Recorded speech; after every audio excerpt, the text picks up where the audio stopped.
ሰላም ጤና ይስጥልን ውድ አድማጭ ተመልካቾቻችን፣ በመከታተል ላይ የምትገኙ ጃኖ ቅማንት ሚዲያ ነው። ወቅታዊ ጉዳያችን አሁን ጀምሯል። በዛሬው ወቅታዊ ጉዳያችን ሁለት እንግዶችን ይዘላችሁ መጥተናል። የዛሬ እንግዶቻችን እነማን ናቸው? ኃላፊነታቸውስ ምንድነው የሚለውን እናነሳለን። ከዛም በመቀጠል የመጡበት ዓላማ ወደዚህ ሚዲያ የመጡበትን ጉዳይ ያስረዱናል። ከመጡበት ዓላማ አንጻርም ማንሳት ያለባቸውን ሀሳቦች ሲያነሱ ይቆያሉ። እስከ ፕሮግራማችን ፍጻሜ አብራችሁን እንድትቆዩ የአክብሮት ግብዣችን ነው። እንግዶቻችን እንኳን ደህና መጣችሁ እያልኩ ስማችሁን የስራ ኃላፊነታችሁን እና ምን ውስጥ እንደምትሰሩ በማስተዋወቅ ብትጀምሩ። መልካም እናመሰግናለን። ስሜ ሳላምላክ ስመኘው እባላለሁ። የቅማንት ዲሞክራሲያዊ ፓርቲ የህዝብ ግንኙነት ክፍል ኃላፊ ነኝ።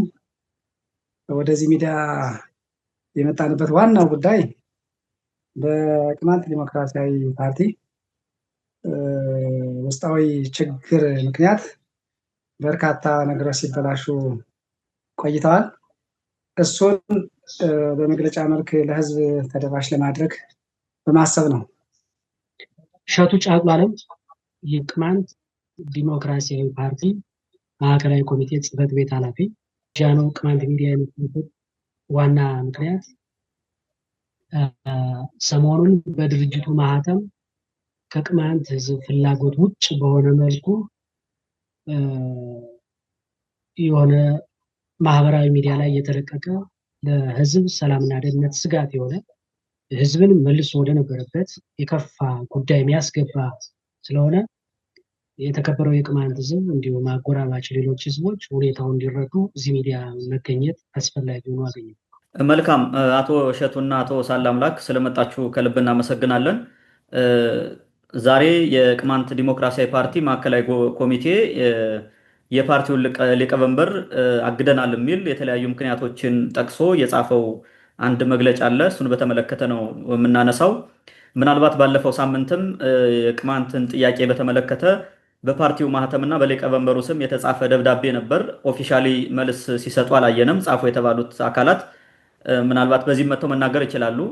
ከሚዲያው ጋር ችግር እንዳለባቸውን በተደጋጋሚ ሲያነሱ ስለነበረ ከዚህ በፊትም በሚዲያው ቀርቦ የድርጅቱ ሊቀመንበር ተናግሮ የሚያውቃል፣ ሀሳቡን አቅርቦ የሚያውቃል፣ ግላዊ ችግር ከሌለበት በስተቀር። ምናልባት የዛሬው ዓላማችን አጠቃላይ እንደ ድርጅት ያለውን ነገር ነው የምታነሱት። ግለሰባዊ የሆነ ጉዳይም ሊኖርም አይችልም። በእርግጥ በአጠቃላይ ግን ሊቀመንበሩ ለጊዜው እንደታገደ ማዕከላዊ ኮሚቴው ተሰብስቦ እንደወሰነና ጊዜያዊ እግድ አውጥቶ መግለጫ እንዳወጣ ለህዝቡ የሚወቁልኝ ለደጋፊውም ለሚመለከታቸው አካላት አድርሰናል የሚል ጉዳይ አለ።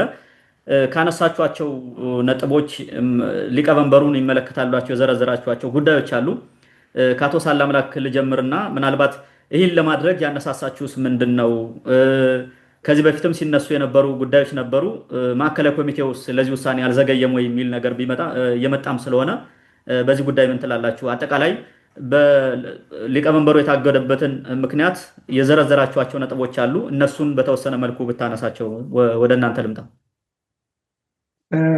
መልካም አመሰግናለሁኝ። እንግዲህ በዋናነት ለዚህ እገዳ ያበቃቸው ዋናው ምክንያት አንደኛ ድርጅቱ የተቋቋመለትን ዓላማና በግለሰብ ደረጃም የተሰጣቸውን ስልጣን በአግባቡ ባለመጠቀማቸው ምክንያት እና በርካታ በግል በተናጠል የሚያደርጓቸው እንቅስቃሴዎች ስለነበሩ እነሱን በቅርብ ርቀት ሆነን ስንከታተል እንደነበር ሰዎች ያው ይሄ ደብዳቤው ደግሞ ወጣ። ደብዳቤው ከመውጣቱ በፊት ታስታውሳላችሁ እናንተም በዚህ በጃኖ ቅማንት ሚዲያ በኩል ሀገራዊ ምክክር ኮሚሽኑ በአማራ ክልል የተደረገው ላይ የተፈጸመውንና እናንተም አየር ላይ ያላችሁ ይታወቃል። ስለዚህ ያ የህዝብ ቁጣ ቀስቅሶ ነበር። ህዝቡን በከፍተኛ ደረጃ ስሜቱን ጎድቶት ነበር። ቢኮዝ አጀንዳው በአጀንዳነት እንዳይያዝ ተደርጓል። ስለዚህ በዛ ምክንያት ህዝቡ ስነ ልቦና ተጎድቶ ነበር። ከዚህ ጋር የሚያያዙ በርካታ ጉዳዮች በግል የተደረጉ ነገሮች አሉ። ሲቀጥል ይሄኛው ደብዳቤ በአጋጣሚ አየር ላይ ወጣ። አየር ላይ ሲወጣ አንደኛ ህዝቡ በከፍተኛ ደረጃ ተጎድቶ የቆየ በመሆኑና አሁንም ደግሞ ተጨማሪ በደል ብቻ ሳይሆን ክህደት ሲፈጸምበት እንዳው የድርጅቱ ህዝብ ግንኙነትና የጽህፈት ቤት ኃላፊው በአንቀጽ 30 መሰረት የህዝብ አስተያየት ይቀበላል፣ ከዚህ የሚመጡ ጥያቄዎችን ይመልሳል። በዚያ መሰረት ወደ ህዝብ ግንኙነቱም ወደ ጽህፈት ቤቱም በርካታ ግፊቶች መጡ። ስለዚህ እኛ ይሄን አስመልክቶ ግንቦት 21 እና 24 መግለጫ ሰጥተናል። በድርጅት ውስጥ የተከሰተውን አብይ ችግሮች ለቅማንት ህዝብ እና ለሚመለከታቸው አካላት አሳውቀን ቆይተናል። አሁን ደግሞ በዚህ ወቅት የወጣው ደብዳቤ ለኛ በእርግጥ እንደ ማዕከላዊ ኮሚቴም እንደ ስራ አስፈጻሚ ኮሚቴም ጉዳዩ አዲሳችን አይደለም፣ አስገራሚም አይደለም። ይሄ ደብዳቤ መውጣቱ አቅልዬ እያየሁት ሳይሆን ከዚህ በላይ በርካታ ጥፋቶች መፈጸማቸውን እናውቃለን። ስለዚህ ይሄ ደብዳቤ መውጣቱ እኛ ግንቦት ላይ ያደረግነውን መግለጫ ያወጣነውን መግለጫ በጥቅም ተጣልተው ነው አዘር በስልጣን ተጣልተው ነው የሚሉ አካላት ነበሩ። ለነሱ ቢያንስ ካላቸው የግል አቋም እንዲቀይሩ ነው ያደረጋቸው እንጂ የቅማንት ህዝብ በፊትም ያውቃል፣ በግለሰብ ደረጃ የሆኑትን ማለት ነው። ስለዚህ ለገዳ ያበቃቸው ዋና ጉዳዮች አንደኛ እኛ በዚህ ሰዓት ፈጥነን ማዕከላዊ ኮሚቴ ጋር ተነጋግረን እንድንወስን ያስገደደን ዋናው ጉዳይ ይሄ የህዝብ ግልጽ የሆነ ክህደት ስለሆነ ለፓርቲው ያልተሰጠ ስልጣንና ተግባር ነው። የቅማንት የማንነትና የራስ አስተዳደር ጥያቄን በተመለከተ የራሱ ኮሚቴ አለው። ይሄ የኮሚቴው ማንዴት እንጂ የፓርቲ ማንዴት አለ። ባልተሰጠ ስልጣን መቀለል ብቻ ሳይሆን በህዝብ መስዋዕትነት እና በህዝብ ጥያቄ ማንኮላሸት ያልተገቡ የግል ስልጣን ይሁን ፍላጎቶችን አስመልክቶ እንግዲህ ደብዳቤው ላይ እንደምታየው ከክልሉ መንግስት ጋር ግልጽ የሆነ ውይይት እንዳደረጉ እና ዞናዊ መዋቅሩን ለማዋቀር ከቅማንት የብልጽግና አመራሮች እና ሃይማኖት አባቶች ምንድነው ከሽማግሌዎች ጋር ውይይት እንዳደረጉ ደብዳቤው ላይ ያሳያል። በጣም አሳዛኙ ነገር የዚህ መንገዳቸው አስጠያፊ ነገር ደግሞ ምናልባት አንበልኝ ካልከኝ ላንበልህ እንደወረደ ወደ መሀል አካባቢ ዝም ብዬ ባነበው ሚሻል ይመስለኛል። ምንድነው የቅማንት ልዩ ዞናዊ መዋቅርን በሚቋቋምበት ዝርዝር አፈጻጸም ንድፎች ላይ ከወረዳ አመራሮች፣ ከሃይማኖት አባቶች እና ከሀገር ሽማግሌዎች ከተጽዕኖ ፈጣሪዎች ጋር ፍሬያማና አበረታች ውይይት አድርገናል ይላል። ሌላው ሆኖም ከዚህ በመቀጠል ተደጋጋሚ መደራደር ተሰጥቷቸው አለ እድላቸውን ያልተጠቀሙ በህዝብ ግጭትና ደም መፋሰስ ገንዘብ ሲሰሩ የነበሩ አንዳንድ በሀገር ውስጥም በውጭም የሚኖሩ የቅማንት ህዝብ የማይወክሉ ነው ጽንፈኛ የደም ነጋዴዎች ማረሚያ ቤት ካሉ ጽንፈኛ የኮሚቴ መሪዎች ማረሚያ ቤት ካሉ የጽንፈኛ ኮሚቴ መሪዎች ያዝልኝ እና በአካባቢው ከሚንቀሳቀሰው ሰላም ጠል የሽፍታ ቡድን ጋር በመቀናጀት የተጀመረውን አስተዳደር የማደራጀት ውጥን በማደናቀፍ የለመዱትን የቀጠናውን የማበጣበጥና ህዝቦችን የማጋጨት ተግባር ለመጀመር በትጋት እየሰሩ ይገኛሉ። ስለሆነ ማለት እንግዲህ ወደ መፍትሄ አቅጣጫ ስለሆነም በክልላችን መንግስት ጋር የጀመርነውን ሂደት ለማደናቀፍ እየሰሩ ያሉ አካላት ጥብቅ ክትትል ሊደረግባቸው እያሳሰብን በእስር ላይ በሚገኙ የኮሚቴ አባላት እና ሌሎች በቀጠናው ስጋት የሚሆኑ ግለሰቦች ጉዳያቸው በህግ አግባብ እንዲያልቅ ገባ።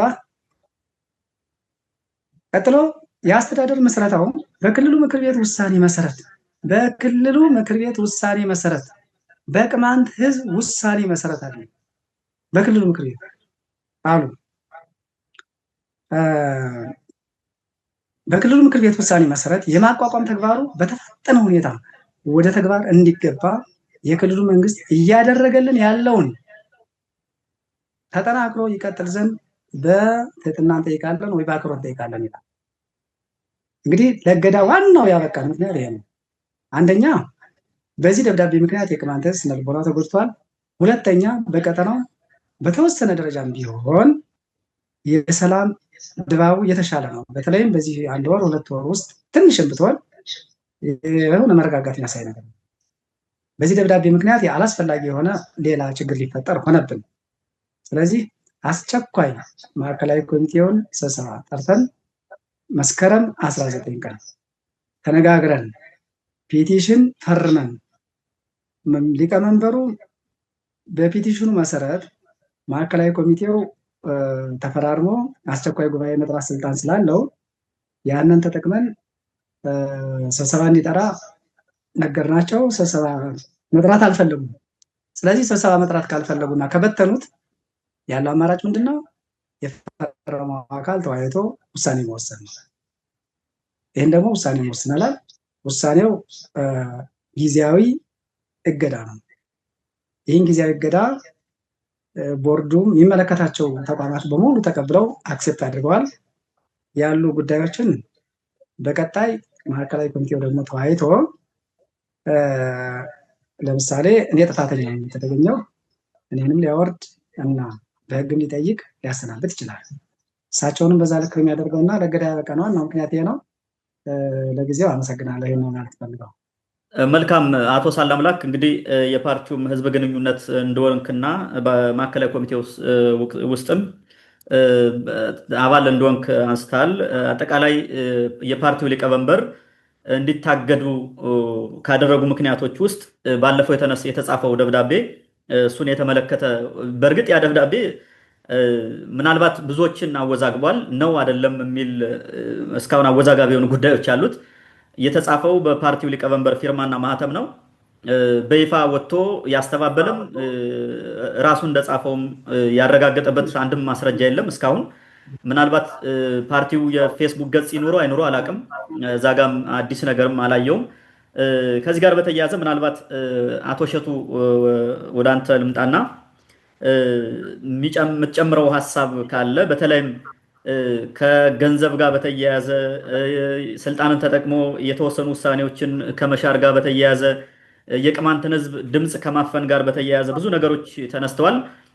በተደጋጋሚ ሲነሱም የቆዩ ናቸው። በተለይ ከባህር ዳር የሀገራዊ ምክክር ኮሚሽን አጀንዳ አሰባሰብ ዛጋ በእርግጥ ሚዲያ ላይ ወጥተውም ስለተናገሩ የፓርቲው ሊቀመንበር የተናገሩት አለ ዛ በግልጽ እንደገና አጀንዳ ሲሰበሰብ መድረክ ላይ በግልጽ አክሴፕት አድርገው የቅማንት ጥያቄና የሌሎች ህዝቦች ጥያቄ ተቀባይነት እንደሌለው አክሴፕት አድርገው አብረው ሲቀበሉ የሚታይ ነገር አለ።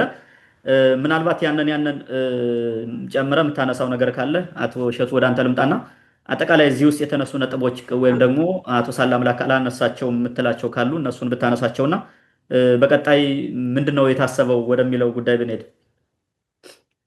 መልካም 2015 ነሐሴ አካባቢ ማለትም ሚያዝያ 2013 ጀምሮ እስከ 2015 መጨረሻ አካባቢ ቅማንት ቀጠና ሙሉ በሙሉ የሆነ ህውከት ግጭት ነው የነበረው። እንደተባለው ነሐሴ አካባቢ የተወሰነ ግጭት ውጥረቱ ሲረግም የፖለቲካዊ እንቅስቃሴ እንደገና ለመጀመር በፍላጎት ማነስ ጥለው የወጡ በሞት የተለዩ በቃ የተቋሙን የሰው ኃይል እንደገና ማሟላት ጀመርንና የወሰድናቸው 2 ሜጀር ኢሹ ነበሩ። በቅማንት ትግል ውስጥ የተስተዋሉ የተናጠል ጉዞና የፋይናንስ ግልጸኝነት የነፃነት እንቅስቃሴያችን አደጋ ላይ የተጋረጠ ነው። ስለዚህ አንድ በድርጅት ውስጥ በተቋም ነው የምንሰራው እንጂ የሆነ ግለሰብ በብቻው መሄድ ለቅማንት ህዝብ ከመንግስትም ሆነ ወይም ከተቋሙ የሚሰጠው ማንቂያ በጀት ግለሰብ ሊገለገልበት አይገባም። ይህ ሆኖ ከተገኘ ወንጀል ነው ብለን ነሐሴ 26 2015 ዓ.ም አዲስ አበባ ወሰነ። ከዛ በኋላ ይሄን እንድንወስን ያስገደደን ከ2013 እስከ 15 በነበረው የግለሰቦች እንቅስቃሴ ለቅማንት ህዝብ ድምፅ ሆኖ እያገለገለ ስላልነበር ከዛ በኋላ እዛ ከነበረው ስህተት ከመስተካከል ይልቅ አንደኛ የማዕከላዊ ኮሚቴውን ስልጣን ማግለልና መጠቅለል ይሄን ሊቀመንበሩ ነው በዋነኝነት የሚሰሩ። ሁለተኛ በውስጥ የፖለቲካ መድረክ ማለት በወሳኝ የፖለቲካ መድረክ የቅማንት ብሔር ድምፅ ማፈን እንደምሳሌ ክቡር የኢፌዴሪ ጠቅላይ ሚኒስትር ክቡር አብይ አህመድ ዶክተር በጠሩት የሀገራዊና ክልላዊ የፖለቲካ ፓርቲዎች 5 ዙር ለሚመለከተው የድርጅቱ ከፍተኛ አመራር አላሳወቀም፣ የጋራ አጀንዳ ይዞ አልገባም። ከዛው ከመድረኩ ላይ ታፈነ እንዳትሉ አለ የምትሉትን ሐሳብ አንሱ ሲባል እሳቸው ሶሻል ሚዲያ ላይ ተጠምደው ነበር። ሌላው ሀገራዊ ምክክር ኮሚሽን ሊቀመንበሩ የተሳታፊ ልየታ ላይ ሚና አልነበራቸው። ባህር ዳር የነበረው ሀገር ያወቀው ፀሐይ የሞቀው የጠራ አጀንዳ ይዘው አልቀረቡም። ለፖለቲካ ፓርቲዎች የጋራ ምክር ቤት የቅማንት አጀንዳ እንዳይሰጥ ተደርጓል። አራተኛው ነጥብ የድርጅቱ ከፍተኛ አመራር ውሳኔ 3 ጊዜ ሽሯል። አንዴ የማዕከላዊ ኮሚቴ ውሳኔ ነው። ከፍተኛ የፌዴራል መንግስት ወሳኝ መስሪያ ቤቶችን እና ሌሎችንም ሲቪክ ተቋማት ጨምሮ በቅማንት ህዝብ ላይ እየደረሰ ያለውን ሰብአዊ እርዳታ መልሶ ማቋቋም ተፈናቃይን በተመለከተ ለወሳኝ መስሪያ ቤቶች አቤቱታ እናስገባ እና ሁኔታውን ተረድቶ ሁማኒታሪ ኤድ ይሰጥ ብለን የጠየቅነውን ሉክ የማዕከላዊ ኮሚቴ ውሳኔ እንዴ ሻም። ሁለተኛው የስራ አስፈጻሚ ሁለቴ ሻም። ከዛ ቀጥሎ መሬት ላይ ስራ እንዳይሰራ የሚያደርጉት ማደናገር። ለምሳሌ ደቡብ ኢትዮጵያ ውስጥ በእርደ መሬት የተወሰኑ ሰዎች ተጎድተው አቶ አጉቸው ማለደ መግለጫ ሲያወጣ ወደ ሞላሊት ባርኮርኮር ሰው በቅማንት ላይ መከራ ሲደርስ ጉዳይ አይመለከትም። ሌላው የፋይናንስ አያያዝ አጠቃቀም አመራርን በተመለከተ ቅዴፓ ላውግቸው ፕራይቬት ሊሚትድ ካምፓኒ በቃ የራሱ የግሉ መኖሪያ መተዳደሪያ አድርጎ ነው የወሰደው። ከዛ ቀጥሎ ምንድነው ቅድም የዘገያችሁ ድርጅቱ ለምንድነው ሚናውን ወዲያውኑ ይሄ ከፍተኛ የድርጅቱ አመራር ወይም ሊቀመንበሩ የጥፋት ጎዳና ሲሄዱ ለምን ዘገያችሁ ለሚለው አንደኛ የክልሉ የሰላም ሁኔታ እንደ ልብ ተንቀሳቅሶ ፖለቲካዊ ውሳኔ ለመወሰን ለመወያየት አይፈቅድም። ሁለተኛው የማዕከላዊ ኮሚቴ አመራር ኃላፊነታቸውን በተገቢ ሁኔታ አይወጡም። ሌላኛው ሁሉም ግንኙነቶች በሳቸው ስለተቆለፉ እኛ ከመንግስትም አንወያይም ከቦርዱም አንወያይም ሰውን እንዳንወያይ ተደርጓል። ሌላው በጣም የሚያሳዝነው ኢንክሉዲንግ ሁነት የሚረዳ ትውልድ ላይ አይደለም። እኔን አጋጣሚ እንድየ ማስተላለፍ ነው ኤቨንትስ እዚህ አዲስ አበባ ያለ የቅማንት ታጋይ ባይ ባውግቸውና በሌሎች የድርጅቱ አመራር ውስጥ የተፈጠረው ፋክሽን ምንድነው ብሎ እስኪ አምጡት አይደለም። ፊውዳሊዝም እሳቤ የተጠናወተው አውግቸው ከላይ ፊት ስላለ ብቻ ጠርተው ምንድነው የሆነው እንዲህ ነው በቃ እንግዲያማ ከዚህ በኋላ አስራ is totally condemned action። ሁለቱን አካል ፋክሽኑን አቅርቦ ምንድነው ኢቨንቱ መቼ የት ለምን ማን ምን አደረገ የሚል ትንሽ ሊኖር ነው የሚለው አካል እኔ በጣም የሚያሳዝን ነው። እና በዚህ ምክንያት የቅማንት ዲሞክራሲያዊ ፓርቲ የፖለቲካ ድርጅት ለህዝብ ልሳን ሆኖ እያገለገለ አይደለም። በዚህ ምክንያት ነው እንደዚህ እየተምታታን እየቀጠልን ያለው። ሰሞኑን የተከሰተው መስከረም 16 2018 ዓ.ም ይህ ደብዳቤ ይዘቱ አንደኛ ከክልሉ ከፍተኛ የብልጽግና አመራር ጋር ተወያይተናል ይላል። የክልሉ ምክር ቤት በወሰነው በ69 የቅማንት ዞን የማቋቋም ተወያይተናል። ቀጥሎ የቅማንት የሃይማኖት አባት፣ ምሁራን፣ ፖለቲከኛ ምናምን ተወያይተናል። ከዛ ቀጥሎ ይሄን እውን ለማድረግ ግን እንቅፋት አለብን። ይሄ እንቅፋት ማለት አንደኛ ማረሚያ ቤት ጫካ ያሉ የታጠቁ ኃይሎች ከድርጅቱ አመራር ውስጥ ጽንፈኛ ኃይሎች እነኚህ ሰዎች መንግስት ከፍተኛ ቁጥጥር እንዲያደርግ በማረሚያ ቤት ያሉ አካላትን በህግ አግባብ ጉዳያቸው እንዲያልቅ ይሄ ኢምፕሊኬሽኑ ምንድነው? የታሰሩት እንደታሰሩ እንዲቀጥሉ ውጭ ደግሞ እያደረግን ያለው እንቅስቃሴ ሊያደናቅፉ ያሉትን እንዲታሰሩ ነው። ስለዚህ የክልሉ መንግስት አሁንም በ69 ለማቋቋም እየሄድንበት ያለውን ሂደት ከፍተኛ ድጋፍ እንዲያደርግብን ይላል። ይሄን አስመልክቶ ይሄ ከወጣ በኋላ ከፍተኛ የህዝብ ሁከት የሚፈጥር ድርጅት ነው፣ የፖለቲካ እርምጃ ነው።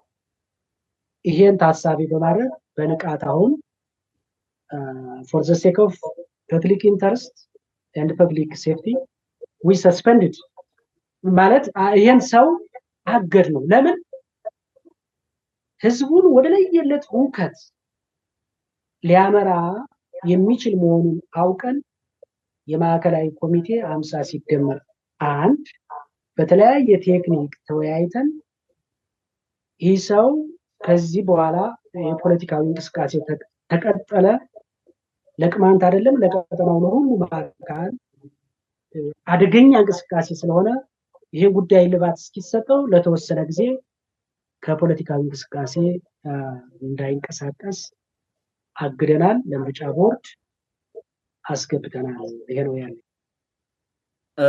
መልካም አቶ እሸቱ አመሰግናለሁ። ምናልባት እኔ ቀጥዬ የማነሳው ሀሳብ እዚህ ሚዲያ ላይ እንደሚሰራ ሰው ብቻም ሳይሆን እንዳንድ የቅማንት ተወላጅ ሁላችሁንም የሚነካ ሊሆን ይችላል። ምክንያቱም የፓርቲው አባል ናችሁ። ምንድነው ምክንያቱም እናንተ ፓርቲው ውስጥ አላችሁ፣ የፓርቲው ማዕከላዊ ኮሚቴ አመራሮችም ናችሁ። ከዚህ አንጻር ቅድም ምንድነው ይሄ ነገር አልዘገየም ወይ ያልኩት እዚህ ጋር የተዘረዘሩ ችግሮችም ሆኑ በአንድም በሌላም መንገድ ሲነሱ የነበሩ በተለይም ከሊቀመንበሩ ጋራ በጣም ብዙ ጊዜ አስቆጥረዋል። አስታውሳለሁ፣ ዓመተ ምህረቱን ረሳሁት። መግለጫ ጎንደር አጠቃላይ ጉባኤ አድርጋችሁ የፓርቲውን ጉባኤ ጠቅላላ ጉባኤ አድርጋችሁ እንግዲህ ጠቅላላ ጉባኤ ሲደረግ ጠቅላላ ጉባኤው እዛም ተሳታፊው የያዘውን አቋም በመግለጫ መልክ እዛው ላይ ነው ተወስኖ ተቀባይነት ያለውም ተቀባይነት አግኝቶ እንዲያልፍ ይደረጋል፣ ተቀባይነት የሌለውም ደግሞ እንዲወድቅ ይደረጋል። ግን ከሳምንታት በኋላ መግለጫ ወጥቶም ነበረ። በተደጋጋሚ በፓርቲው ስም የሚወጡ መግለጫዎች ሚዲያ ላይ ወጣችሁ ስትናገሩ አቶ ሳላምላክም የሆነ ጊዜ በምን ሚዲያ ነው ወጣችሁ ስትናገሩ ብዙ ጊዜ የቁጥር መፋለሶችም ይነሱ ነበረ። በተለይ በቅማንት ጥያቄ ውስጥ ጉዳት የደረሰባቸው ሰዎች ቁጥር የወደመ ንብረት ጋር በተያያዘ መግለጫ በተደጋጋሚ በፓርቲው ስም ሲወጣ በጣም ብዙ ፋላሽሶች ይነሱ ነበረ። ከዛ ባለፈ በተለይ መተማና ቋራ አካባቢ ያሉ በተለይም ፓርቲው እንደ ፓርቲ ማለት አሁን ግለሰብ ምናምን ሳይሆን እዚህ ጋር እንደ ፓርቲ በተለይ ጭልጋ ከቆላማው ጭልጋ እና መተማ ቋራ አካባቢ የቅማንት ህዝብ ላይ የሚፈጸሙ በደሎችን እንዳላየ ሲያልፍ ቆይቷል። ይህ ምንም ጥርጥር የለውም። በዛ አካባቢ ለሚፈጸም በደል በፓርቲ ስም አንድም ቀን መግለጫ ሰጥቶ ያውቅም። አንድም የፓርቲ አመራር ነው የሚል ሰው ምናልባት አቶ ሳላምላክ ያንተን አላውቅም፣ ያልህየውት ካለ ትነግረኛለህ። ታፍኖ ነው የቀጠለው። ይሄ ደግሞ ከክልሉ መንግስት የተለየ አይደለም። በነገራችን ላይ መነሳት ስላለበት ነው። ምናልባት ከመጣችሁ ይህን የሚያደርጉ ሰዎች የፓርቲውን ሊቀመንበር ጨምሮ መምጣት ይችላሉ። እዚህ ሚዲያው ክፍት ነው። በነገራችን ላይ መጥቶ መናገር ይቻላል። የፈለገውን አይደለም የቅማንትን ጉዳይ ይህ ሚዲያ እንዲያርጎናል ብሎ መናገር ይቻላል። ክፍት ነው። ይሄው እየተናገርን ነው። ሌላ እንትን እንዳይል ማለት ነው። ከዚህ አንጻር ፓርቲው የዘለላቸው የተዋቸው ነገሮች አሁን እንዳውም ከክልሉ መንግስት ባልተናነሰ ቅማንትን ወደ መበደል አቅጣጫ የመሄድ አዝማሚያዎች እየታዩ ነው። ይህ ከማህበረሰቡ የሚመጣ ጥያቄ ነው፣ እየመጣ ያለ ጉዳይ ስለሆነ ምናልባት የበቀደመው መግለጫ ተብሎ የወጣው ኮሚቴውን የወነጀለበት በውጭም በውስጥ የሚኖር ተብሎ የወነጀሉበት ሌላም የተባለው እሱ ወረቀት ላይ ሰፍሮ ስለወጣ እንጂ በተግባር ሲሰራ የቆየ እንደሆነ ብዙ ማሳያ አለ። ይህን ሚዲያ ላይ አውጥቶ መከራከር ይቻላል። ምናልባት ከዛ አንጻር አሁን ከክልሉ መንግስት ጋር መስራት እንትን አይደለም፣ ወንጀል አይደለም። ምክንያቱም እዛ ክልል ውስጥ ነው ያለው፣ ፓርቲውም አብሮ መስራት ይቻላል። ግን የፓርቲው ገደምብ ከክልሉ መንግስት ጋር አብሮ የሚያሰራው እስከ ድረስ ነው የሚለው ደግሞ መታወቅ አለበት። እሱንም ብታነሱት ደስ ይለኛል። ምናልባት እንዴት ነው በዚህ ደረጃ የሆነው የሚለው። ሌላው ፓርቲው አሁን እዚህ ጋር የምንነጋገረው ፓርቲው መዳን ስላለበት በህዝብ ደምና አጥንት ስለተመሰረተ መስተካከል ስላለበት ነው እንጂ አንድ ሰው ከስልጣን እንዲወርድ ወይም ደግሞ የሆነ ግል ፍላጎት አይደለም። ነገሮች ተስተካክለው እንዲሄዱ ጊዜ ነበረ። አጠቃላይ ግን ፓርቲው ይህን ማድረግ አልቻለም። ቅድም እንደተባለው ብዙ ነገሮች በር ተዘግቶ ምናልባት ከጀርባ እንደዚህ የሚያደርገውን አካል ከጀርባ ጠባቂ ስላለው ደህንነቱ የተጠበቀ ስለሆነ ስልጣኑ ተጠቅሞ ይህን አድርጎ ሊሆን ይችላል። ይህ ግልጽ ነው። ግን ፓርቲው እንደ ፓርቲ መቀጠል ስላለበት ወይም ደግሞ በዚህ ልክ ችግር እየፈጠረ መቀጠል ስለሌለበት መስተካከል አለበት ብለን ስለምናስብ በዛ ደረጃ ፓርቲው እንዲስተካከል አጠቃላይ ምን ለማድረግ አስባችኋል? በተለይ ማዕከላዊ ኮሚቴው የሚለውንና እንደገና ደግሞ በፓርቲው መመሪያና ደንብ ውስጥ የቅማንትን የራስ አስተዳደር ጥያቄ የማቋቋም ኃላፊነት አለ ወይ? ምክንያቱም ፓርቲው አሁን 69 የሚሆን 72 ቀበሌ የሚሆን እናቋቁማለን የሚል ስራ እየተሰራ እንደሆነ እየታየ ነው። ፓርቲው ውስጥ ይህ መመሪያ አለ ወይ? ይሄ የቅማንትን ጥያቄ የማንነትና የራስ አስተዳደር ጥያቄ የሚያቋቁመው ማን ነው? እኛ የምናውቀው ኮሚቴውና ህዝቡ እንደሆነ ብቻ ነው። እና መንግስት፣ ኮሚቴ፣ ህዝብ፣ መንግስት ሶስቱ አካላት። ፓርቲው ምርጫ ሲደርስ ተወዳድሮ ካሸነፈ ህዝብ እንዲመራ ነው የተቋቋመው ይመስለኛል። ምናልባት ፓርቲው ውስጥ ይህ እንትን ካለ መመሪያ ካለ እሱንም ለተመልካቾቻችን ግልጽ ብታደርጉልንና እንደ አጠቃላይ ግን ፓርቲው ከወደቀበት እንዲነሳ የተፈጠሩ ችግሮችም እንዲታረሙና ለወደፊቱ ለማስተካከል የመጣበትን ዓላማ ጠብቆ እንዲቀጥል ለማድረግ ምን ታስቧል የሚለውን ማንሳት ያለብን ይመስለኛል። ወደ እናንተ ልምጣ፣ በኋላ ሀሳብ ካለ ጨምራለሁ። የፓርቲውን ችግር ለመፍታት ከዚህ በፊትም ቢሆን በግልጽ ለህዝብ ይፋ ባናደርግም እንዲስተካከሉ በርካታ ውስጣዊ ትግል ስናደርግ ነበረ። ነገር ግን በአብዛኛው ሊቀመንበሩ የማዕከላዊ ኮሚቴውን ስልጣንና ተግባር ሁሉ አፍነው ስብሰባም እንዳይካሄድ፣ ግልጽ ውይይትም እንዳናደርግ፣ ግምገማም እንዳናደርግ በማድረግ ችግሩ እንዳይፈታና እንዲቀጥል አስተዋጽኦ አድርገዋል። አሁን ለቀጣይ ምን አስባችኋል ላልከኝ፣ ለቀጣይ ምንድነው ዛሬ ሳይሆን መስከረም 19 ያደረግነው ውይይት፣ ከዛ በፊትም በአካል በቅርብ ያለን በአካል ራቅ ያለ ቦታ ያለን ደግሞ በቴሌኮንፈረንስ እያደረግን ከ5-6 ጊዜ በላይ ውይይቶችን አድርገናል። ይህን ስናደርግ ድርጅቱ የተመሰረተው በቅማንት ህዝብ ነው እና የድርጅቱ ምስረታ በተመለከተ ድርጅቱ ለቅማንት በቅማንት የቅማንት ነው ብዬ ለመግለጽ ሞክራለሁ። ምን ማለት ነው? በቅማንት ህዝብ ተመሰረተ፣ ለቅማንት ህዝብ ይሰራል፣ የቅማንት ልጆች ይመሩታል ማለት ነው። ስለዚህ ይሄንን ተግባራዊ እንዲደረግ በርካታ ሙከራዎችን አደረግን። የማዕከላዊ ኮሚቴው ቴሌኮንፈረንሶችንም በአካልም ተገናኝቶ ውይይት አደረግን። ውይይት እያደረግን ችግሩን ለመፍታት እያሰብን እያለ በአጋጣሚ ይሄ ደብዳቤ ደግሞ ወጣ። ቅድም እንዳልኩ ይሄ ደብዳቤ ለእኔ ምን ማለት ነው፣ ከዚህ በላይ ብዙ ነገሮች ተፈጽመዋል ብዬ ስለማምን የምናውቃቸው ነገሮችም ስላሉ፣ ነገር ግን ይሄ ደብዳቤ እንደወጣ ሌላ በህዝቡ ላይ ከፍተኛ የሆነ ስጋት ስለተፈጠረና ከድርጅቱ ከጥፋተኛው አካል ይልቅ ማዕከላዊ ኮሚቴውን መንቀሳቀሻ አሳጣው። የት ነው ያላችሁ? ይህ ነገር ሲሆን እናንተ ምን እየሰራችሁ ነው የሚል ከፍተኛ ግፊት ሲመጣ እኛ በአፋጣኝ ውይይት አድርገን ፔቲሽን ተፈራርመን ለሊቀመንበሩም ቅድም እንዳልኩ አስገባን፣ ሰጠናቸው። ስብሰባ ይጠራል፣ እንወያያል፣ አፈኑት። ስለዚህ መብታችን ተጠቅመናል። የማዕከላዊ ኮሚቴው ስልጣንና ተግባር በአንቀጽ 24 ላይ ተቀምጧል። እሱም ማዕከላዊ ኮሚቴው ፖሊሲ ያወጣል፣ እቅድ ያቅዳል፣ ከየትኛውም ቦታ የተበጀተ በጀት ብሬክዳውን ይሰራል፣ የድርጅቱን በጠቅላላ ጉባኤ የተሰጠውን ስልጣን የድርጅቱን ስራና አሰራር በበላይነት ይቆጣጠራል፣ ይመራል፣ ያስተባብራል። አንቀጽ 24 ነው። ስለዚህ በተሰጠው ስልጣን መሰረት ግለሰቦቹ ችግር ሲፈጥሩ ሰብሰብ ብሎ ተወያይቶ በአብላጫ ድምፅ ይወስናል። አንደኛ ቅድም የጽህፈት ቤቱ ኃላፊ እንደገለጹት ዋናው ጉዳይ ይሄ ደብዳቤ ሲወጣ ለህዝብ እና ለመንግስት ከፍተኛ ለቀጠናው ስጋት ነው። የነበረው ችግር መልሶ ላይከሰት ዋስትና የለም። ስለዚህ ይህን አስመልክቶ ለህዝብ ሰላምና ደህንነት ሲባል ቶሎ በፍጥነት ተነጋግረን ውሳኔዎችን ወስነን ተፈራርመን ለሚመለከተው አካል አሳውቀን ጊዜያዊ ቀባን የጣልነው በቀጣይ ሌሎች ነገሮች ምንሰራቸው ነው። ፓርቲው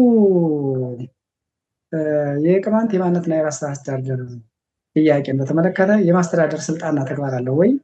መተዳደሪያ ደንባችሁስ ምን ይላል? በሚል ላነሳው ጥያቄ ግልጽ ምላሽ መስጠት ፈልጋለሁ። የፓርቲው ስልጣንና ተግባር ይታወቃል። ፓርቲው ገና ተመስርቶ በህዝብ ተመርጦ በምርጫ ተወዳድሮ ሀሳቡን ገልጾ በቅማንት ተመርጦ ተወካይ አልሆነ። ስለዚህ ገና ፓርቲ ነው። ሲቀጥል ዓላማው፣ ራዕዩ፣ ተልዕኮ ይታወቃል። ስለሚታወቅ በዚህ ውስጥ በፕሮግራማችንና በደንባችን ውስጥ አንድም ቦታ ላይ የቅማንት የማንነትና የራስ አስተዳደርን ያስመልሳል ሚል ቦታ አልተጠቀሰም። ለዚህ ነው እኛ ባልተሰጠ ስልጣንና ተግባር የኮሚቴውን ስልጣን ሽረን እና የህዝብ ውሳኔ አፍነን ማድረግ የለብንም በሚል በርካታ ነገሮችን ስነጋገር ቆየን። እሳቸው ግን በግል ለስልጣንም ይሁን ለጥቅምም ይሁን በራሳቸው መንገድ ሲሞክሩ እንደቆዩ በተለያየ መንገድ እንሰማለን። አሁን ቤት ነው። ስለዚህ ድርጅቱ የተሰጠው ኃላፊነት የለም። ማንዴቱ የኮሚቴውና የኮሚቴው ብቻ ነው። ሲቀጥል የህዝብ ነው። ህዝቡ እንደምታስታውሰው 2010 መስከረም ላይ ህዝብ ውሳኔ አድርጎ የቅማንት ህዝብ ፍላጎቱን ፍንትው አድርጎ በማያሻማ ቋንቋ ገልጿል። ስለዚህ አስተዳደር ምክር ቤቱ መነሻ ያደረገው 72 ቀበሌ ነው። መነሻ አድርጎ እንዲዋቀርለት ይፈልጋል ህዝቡ። ስለዚህ ከዚህ ውጭ የሆነ ነገር በህዝብና በኮሚቴ መፈጸም ሲገባው የፓርቲው አንዳንድ ግለሰቦች የሚያደርጉት እንቅስቃሴ ፍጹም ህገወጥ ስለሆነ ይህን በጥብቅ ነው የምንቃወመው። ለዛም ነው ይህን መግለጫ ያወጣ ነው እና ለዚህኛው ጥያቄ ይህን ነው ልንችለው። አመሰግናለሁ። መልካም። አቶ እሸቱ ቀጥል። በጣም ጥሩ ደስ የሚል ጥያቄ ተጠቅቻለሁ። መጨረሻ አራተኛው ጥያቄ ነው የሚመልሰው። አስተዳደሩ ላይ የቅዴፓ ሚና ምንድን ነው? ፓርቲ በምርጫ ጊዜ የተሻለ ሀሳብ ጨረታ አቅርቦ መንግስት ለመሆን ይሞክራል። ሀሳብ ያቀርባል፣ የሀሳብ ጨረታ ያቀርባል። ከምርጫ ጊዜ ውጭ በሆነ ጊዜ ወይም የሚሰራው ሚና ተጓዥ ነቃሽ ሆኖ ላይክ ሲቪክ ተቋማት ነው። ለምሳሌ የቅማንት ጥያቄ የት ቦታ ነው ያለው፣ በምን ሁኔታ ነው ያለው ይተነትናል። ድምፅ ሆኖ ነው የሚያገለግለው። ቅድምም አንተ እንዳነሳኸው መንግስት የመሆን ብቻ አይደለም፣ ሁለት ሚና ነው። እንደ ሲቪክ ተቋማት ከኮሚቴው ከመንግስት ሀሳቦችን እየተቀበለ ይተነትናል። this is one point. second point የተሻለ ሀሳብ አቅርቦ መንግስት የመሆን ህልም። ይሄ ነው የድርጅት ሚና። ማውቀው ይሄ ነው። አሁን ቅዴፓ እዚህ ላይ ደብዳቤ ጽፋ አስፈጽሙልኝ አይደለም። የሰራባው አኮርድ ማለት ስምምነት የት ነው ያለው? ምንድነው እየሆነ ያለው ብሎ ሶስቱን የመንግስት ተቋማት ህግ አውጪውን፣ ህግ አስፈጻሚውን፣ ህግ ተርጓሚውን የመጠየቅ ሚዲያን የማቅረብ የመተንተን ነው እንጂ ፈጻሚና አስፈጻሚውን አይቀርብም። ይሄን እንዲያዝ ፓርቲው እንዴት ይድናል? ፓርቲው መዳን አለበት ብሎ የቀረበ ጥያቄ አለ።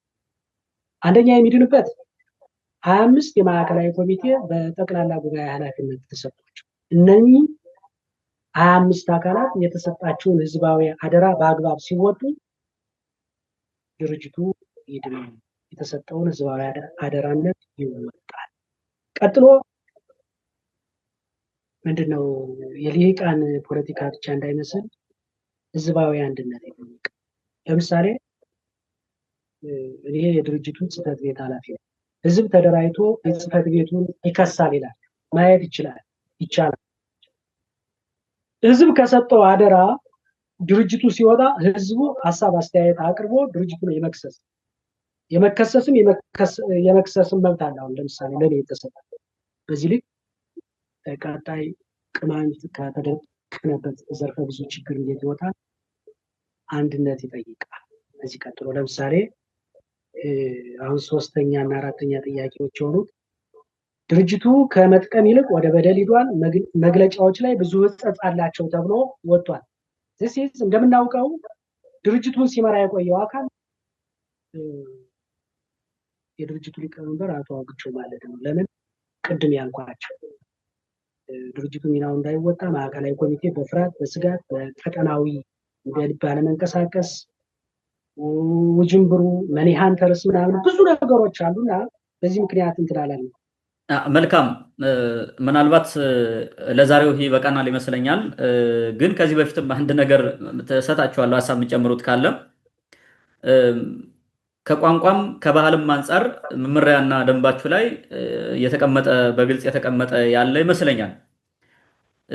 ማንሳት የፈለኩት ምንድነው በአንድ ወቅት ባለፈው ዓመት ይመስለኛል የጥምቀት ኦር ሳምቲንግ ብቻ በዛ አካባቢ ሁለት በቅዴፓ ባንዲራ ወይም ሰንደቅ ዓላማ የተሰራ ቀሚስ የለበሱ ሴቶች ጭልጋ ላይ ታስረው ነበረ። በእኛ ሚዲያ በተደጋጋሚ በዚህ ጉዳይ ፓርቲው በግልጽ ምላሽ እንዲሰጥ መንግስት እንዲጠይቅ ጠይቀን ነበረ። እነዛ ሰዎች ታስረው በዋስ ምናምን የተለቀቁት እንግዲህ በዋስ ሲለቀቁ ወይ በገንዘብ ወይ በሰው ነው። ምን እንደሆነ ግን እስካሁን ግልጽ የሆነ ነገር የለም። ከዚህ አንጻር ምንም እየተሰራ አይደለም። ከዛ ባለፈ የቅማንት የህገ ልቦና እምነት ተከታዮች ድግና በግልጽ ሲወረስ በዚህ ውስጥ የፓርቲያቸው ሊቀመንበር አብሯቸው የሚያሳትፋቸው ወይ ሳምቲንግ የሆነው አባት ነበሩ።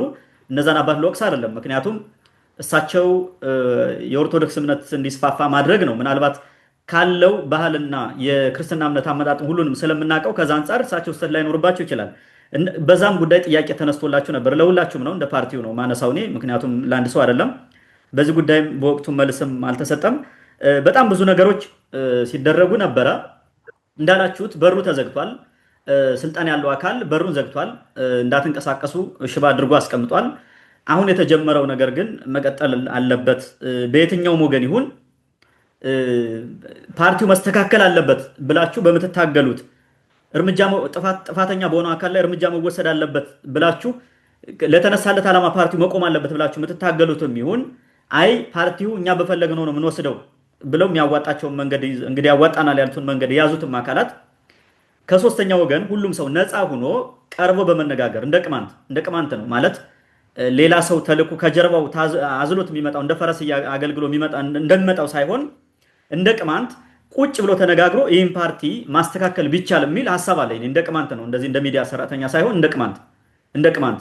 ምክንያቱም የቅማንትን ትግል ከገዳይ ጋር ሆነ የምታስመልስበት ነገርም የለም። በነገራችን ላይ አሁን ስራ እንዳይሰራ በዚህ ደረጃ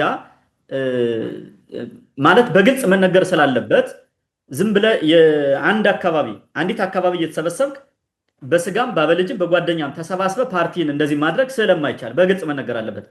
እኔ አሁን ይሄ ነው ማለት አልፈልግም፣ ግን ማን ምን እንደሚያደርግና ማን በምን ጉዳይ እንደተገናኘ እዛ ውስጥ አንዳንዴ አስተያየት ሲሰጡ ከፓርቲው ህግና ደንብ አንጻር ጥያቄ ሲነሳ ፐርሰናሊ መልስ ሲሰጥ ስለማይ ነው። እንደገና በማህበራዊ ሚዲያ ሆን ተብሎ ተደራጅቶ ለሆነ አካል ጠበቃ ቆሞ የሚሳደብ እንትንም እያየው ስለሆነ ነው ይህን ጥያቄ ማንሳት የፈለጉት ለሁላችሁም ስለሆነ ምናልባት ይህን ብታደርጉ ፓርቲው ይስተካከላል፣ ወደ ነበረበት አቋሙ ይመለሳል፣ የጥያቄውን ሁኔታም በትክክል በራሱ በፓርቲው መመሪያና ደንብ መሰረት ቃኝቶ ወደፊት ይጓዛል የሚል እምነት አለኝ እኔ በግሌ። ይሄ እኔ የግሌ ሀሳብ ነው፣ ከሌላ አንጻር እንዳይታይብኝ። ምናልባት ካነሳሁት አንጻርም ጥያቄ ማንሳት ካለባችሁ ምናልባት ሀሳብ የምትጨምሩትም ካለ መጨመር ትችላላችሁ። ወደ እናንተ ልምጣ። መልካም። እኔ አሁን በጣም የተመቸችኝ ቃል አለች፣ ከጀርባ ሶስተኛ ወገን አዝሎ መንቀሳቀስ። የኔ ራዕይ ይሄ ነው። የቅማንትን ህዝብ ኢንተረስት ለማራመድ ውስጤ 100% ዝግጁ ነኝ። ነገር ግን በቡድን በአበልጅ በጥቅም በምናምን የኮሌክቲቭ ቪዥን የሌለው ዝም ብሎ የሚደናገር በአንድ በኩል ታጋይ ነኝ፣ በሌላ በኩል በወንጀል፣ በሌላ በኩል ምናምን ያልከው ነገር ላይ በጣም ተመችቶኛል። በጋራ ሰብሰብ ብለን እቅድ እናውጣ፣ ራዕይን ሰንቅ፣ መሻገር እንችላለን። ተበታትነን ግን አይቻልም። በ13ኛው በ14ኛው ክፍለ ዘመን አገውን የበተነው የእርስ በርስ ግጭት ነው ይላል ይሄ በርካታ መጽሐፍ ጄምስ ክሪንን ጨምሮና በጋራ እንስራ የሚለውን ይዤዋለሁ። ለምሳሌ ግን ሲታሰሩ ምንም አላረጋችሁም፣ ህገ ልቦና ቤተ እምነት ላይ ችግር ሲገጥም ምንም አላረጋችሁም ብለናል። እኛ ተቆልፎብን እኮ ነው እየዞርን ያለው። ክሊርሊ ስፒኪንግ ተቆልፎብን ነው። አሁን ይሄ ሂስቶሪክ ስፒች ነው በመሰረቱ እትዬና ጋሽ ነጋ አሁን ያስገባ ነው ደብዳቤ አንገት ለአንገት እንያያዛለን። ከዛ ውጭ ግን በገንዘብም በኮንታክትም ቆልፎብን ዝም ብለን እንደ መርዝ እንደበላ አይጠመጎጥ የቆየነ በመሆኑ አብረን ተጋግዘን እንሻገረው የሚለውን እንዳለ ነው። ታንኪዩ ሳላምላክ ሀሳብ ካለ ቀጥልና የዛሬው ውይይታችን በዚህ ጨርስ። አመሰግናለሁ። እንግዲህ በፓርቲው ውስጥ በአድማጮች በርካታ አባላት አልባሳቱን የለበሱት እንግዲህ አልባሳት ማለት በአንድ በኩል ሰው ዝም ብሎ ገበያም ላይ ምናምን ገዝቶ ይለብሳል። አባል ያልሆነው ምንም በቃ ለድርጅቱ ክብር ስላለው ሰው ይለብሳል። ፋይናሊ ግን የጸጥታና ደህንነት ተቋማት ደግሞ ዝም ብለው ልብሱን የለበሰው ሰው እንደ ጥፋተኛ በመቁጠር ያው የሚያስሩበት አጋጣሚ ነበረ። ባለፈው የታሰሩ በርካታ ሰዎች ነበሩ። እነሱን ለማስፈታት ተነጋግረን ምንም እንኳን የላይኛው አካል ብዙ ተሳትፎ ባያደርግም በግልም ቢሆን አድርገን አስፈተናል። ሮቢት እንደ ምሳሌ በወስድልህ ጥምቀት አካባቢ የሆነች ነገር ተፈጥራ ታሰረ አንድ ሰው። ከ15 ቀን በኋላ በግል ነው ያስፈታነው ጥረት አድርገን በግል በተቋም አይደለም በግል ያን አደረግን። አባላት ብቻ አይደለም ግን ያለበት ነገር አባላት ብቻ ሳይሆን አመራሩም ጭምር የታሰረ ነው። ምን ማለት ነው? ማዕከላዊ ኮሚቴው ታፍኖ ነው የቆየው። አንደኛ በወቅቱ በፊት በነበረው የጸጥታ ችግር እና የፖለቲካው አውድ በጣም የተበላሸ ስለነበር በዛ በርደኖችም አሉ። እነዛ ተደማምረው ሰውየውም እያደረጋቸው የነበሩ ነገሮች ሁሉ አፈና ናቸውና የታፈነ ሰው የታሰረ ነው። በእኔነት ፖሊስ ጣቢያ ስለገባ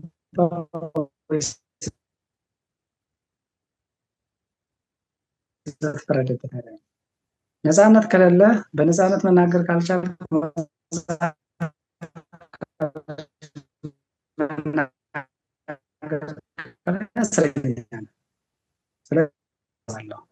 ለምን ማዕከላዊ ኮሚቴው በግልጽ አውቋል። ክደት መፈጸሙን አይተዋል። የቅማንት ህዝብ በይፋ 2 ጊዜ ሲካድ አይተዋል። ስለዚህ ቁጣውንም አሁን እየገለጸ ነው።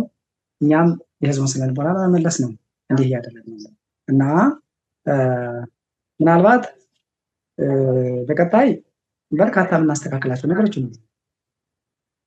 ምንም ቢሆን በእኔ በግል እምነት በመካሰስ በመወናጀል በመፈላለግ ሊፈታ ችግር አለ ብዬ አላስብም። ነገር ግን እኛ እያልን ያለ ነው ህዝብ በግልጽ ማወቅ ያለበት የቅማንት ዲሞክራሲያዊ ፓርቲ ፕሮግራም አለው፣ ደንብ አለው። ደንቡ የቅማንት ህዝብ የሰጠው ቃል ኪዳን ነው። ፕሮግራሙ ደግሞ የቅማንት ህዝብ እንዲሆንለት የፈለገውን በጊዜው ሲመሰረት ለቅማንት የሚያስፈልጉ ስትራቴጂክ እቅዶችን ታቅዶ የተነሳበት ነው እና ቅድም ከቋንቋም ከምንም አንጻር ያነሳው እንግዲህ 4 ፕሮግራሞችን ይዞ የተነሳው ፓርቲው አንደኛው ኢኮኖሚያዊ፣ ፖለቲካዊ፣ ማህበራዊ እና ባህልና ታሪክ ናቸው። ስለዚህ ከባህልና ታሪክ አንጻር የሚሆን ከኢኮኖሚ ከምንም ይሆን ፓርቲው ያው ሁሉም እንደሚያውቀው ያን ያህል የረባና አላደረገም ለህዝቡ። ነገር ግን እስካሁን ለሆነው ነገር ከግንቦት በፊት ለተደረገው ነገር ምንም ይሁን ምንም ማንም አጠፋ ማንም በጋራ ነው የሚጠየቀው ብዬ አስባለሁ። እንደ ስራ አስፈጻሚ ሳላምላክ እንትና ጠፋ ሳይሆን ተደምረን አጥፍተን ከሆነ እንጠይቃለን፣ ምንም ችግር የለውም። ከዚያ በኋላ ግን እየጮህን ሰሚ ጠፍቶ መረዳን አጥተን የግለሰቦች ነው በእንትን ተጣልተው ነው ምናምን እያለ ሰው ያልተገባ ረዳድ ይዞ ስንቸገር ነበር። ስለዚህ አሁን በመውጣቱ ምክንያት ነው ወደ ሰው እንዳውም በደንብ መረዳት የቻለው እና ድርጅቱን በእርግጠኛነት እኔ ለቅማንት ህዝብ ልሳን እንዲሆን ለተመሰረተለት ዓላማ እንዲያገለግል ራዕዩን እንዲያሳካ እናደርገዋለን። በቅርብ ቀን ምንም ጥርጥር እንዳትጠራ። ለምን በርካታውን ስራ ሰርተን ጨርሰናል። በርካታውን ስራ ቀላል ቻሌንጆች አለ ያሳለፍናቸው። እንግዲህ በመጨረሻ ማለት የምፈልገው ከሊቀመንበሩ ጋር የተደመሩ ትንሽ ሰዎች አሉ። እዛ ሰዎች አንደኛ በጥቅም የተደለሉ ሰዎች ናቸው። ምንም አይነት ግምገማ ስናደርግ ደንብ አንስተን ስንጠቅስ የማዕከላዊ ኮሚቴው ስልጣንና ተግባር አንቀጽ 26 ላይ አለ። የስራ አስፈጻሚ ስልጣንና ተግባር አንቀጽ 26 አለ ብለን የሁለቱንም ስልጣንና ተግባር እያነበብን ስንሞግት ነው ደንብ አይገዛንም ያለው። ምንድነው ልታደርግ የምችለው? ተቋም የሚመራው በደንብ ነው፣ በህግ ነው የሚመራው። እንዴት እንዲህ አይነት አሳሰብ ይመጣል በሚል ስንሞግት አይ ነው ብለው ያው እነሱም ተደናበሩና የተደናበረ አካል አለ፣ ያላነበበ ያላወቀ አካል አለ። እኛ ያለ ነው ህግ ይከበር ነው። መንደርተኞች ሰፈርተኞች እንደሚያስቡትና እንደሚያወሩት ሳይሆን እኛ አጠቃላይ ለቅማንት ህዝብ ሊያሻግር የሚችል ሀሳብ ይዘን የቅማንት ህዝብ የሰጠን ቃል ኪዳን ይከበርልን ነው እንጂ እነሱ እንደሚሉት ቋንቋ አይደለም። ይቅርታ ቋንቋውን ስለተጠቀሙ። ስለዚህ እነዚህ 6-7 የሚሆኑ ሰዎች በጥቅምም ይሁን የሆነ ነገር አድርገዋል፣ ከሱ ጋር ናቸው። ያለን ልዩነት ሰፓሬትሊ ማስቀመጥ የምፈልገው የአሰላለፍ ልዩነት ደግሞዋለሁ። ለምን ካልከኝ እነሱ በይፋ መጡ። የቅማንት ህዝብ ከወሰነው ውሳኔ ውጭ ተግባራዊ መደረግ አለበት እያሉ፣ እኛ ደግሞ የህዝብ ውሳኔ ይቅደም ነው፣ የህዝብ መብት ይከበር ነው እያልን ያለ ነውና ስለዚህ ልዩነቱ ሰፋ ያለ ነው። ነገር ግን ዳኛችን ማዕከላዊ ኮሚቴው ስለሆነ ማዕከላዊ ኮሚቴው ወስኗል።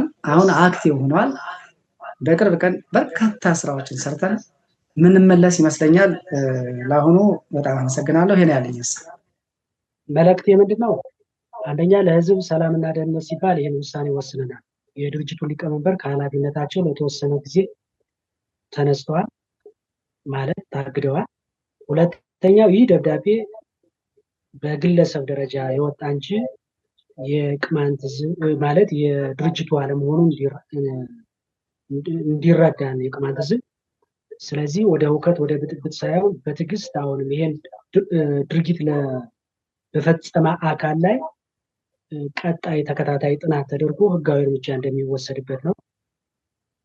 ሌላኛው ምንድነው ይሄ ኡቶፒያ የሚባል እንዳይሆን እኛ ሀገር ምንድነው ኢንፋንት ዲሞክራቲክ ለሆነ ሀገር አሁን እኛ ምንድነው ከሰዓት ላይ ነው አሁን ምንጫወተው እና እንደ መልእክት ከዚህ ጋር ባይቀርብም የምታደርጉት አሁን ይህን ኢንተርቪው ሰጠን ወደ መሬት ስንሄድ ምን ሊገጥመን እንደሚችል እናንተ ራሳችሁ አስቡት። አመሰግናለሁ። መልካም አቶ እሸቱና አቶ ሳላምላክ ሚዲያችን ድረስ መታችሁ ስለሰጣችሁን ማብራሪያ ከልብ አመሰግናለሁ። በዚህ አጋጣሚ ማንኛውም አካል ይህን ጉዳይ ትክክል አይደለም፣ እነሱ ያቀረቡት ትክክል አይደለም የሚል ካለ መጥቶ መናገር ይችላል። ሚዲያው ክፍት ነው። በድጋሚ እየተናገርን ነው። ይኸው ደግሜ እናገራለሁ። በየትኛውም ሰዓት በየትኛውም ጉዳይ በማንኛውም ርዕሰ ጉዳይ በተለይ ከፓርቲው አንጻር እየተነሱ ስላሉ ጉዳዮች ባለፈውም ስለተጻፈው ደብዳቤም ይሁን ምላሽ ያለው ካለ መጥቶ መከራከርም ምላሽ መስጠትም ማስተባበልም አይ አምነንበት ነው ያደረግነው ትክክል ነው ብሎም አስረግጦ መናገር ይቻላል። ሚዲያው ክፍት ነው ለማናችሁም። ከዛ አንጻር ምላሽ የሚሰጥም መጥቶ ምላሽ መስጠት ይችላል ማለት ነው። በድጋሜ ከልብ አመሰግናለሁ ለሰጣችሁን ጊዜ። ክበሩልኝ። መልካም ጊዜ ሁላችሁ።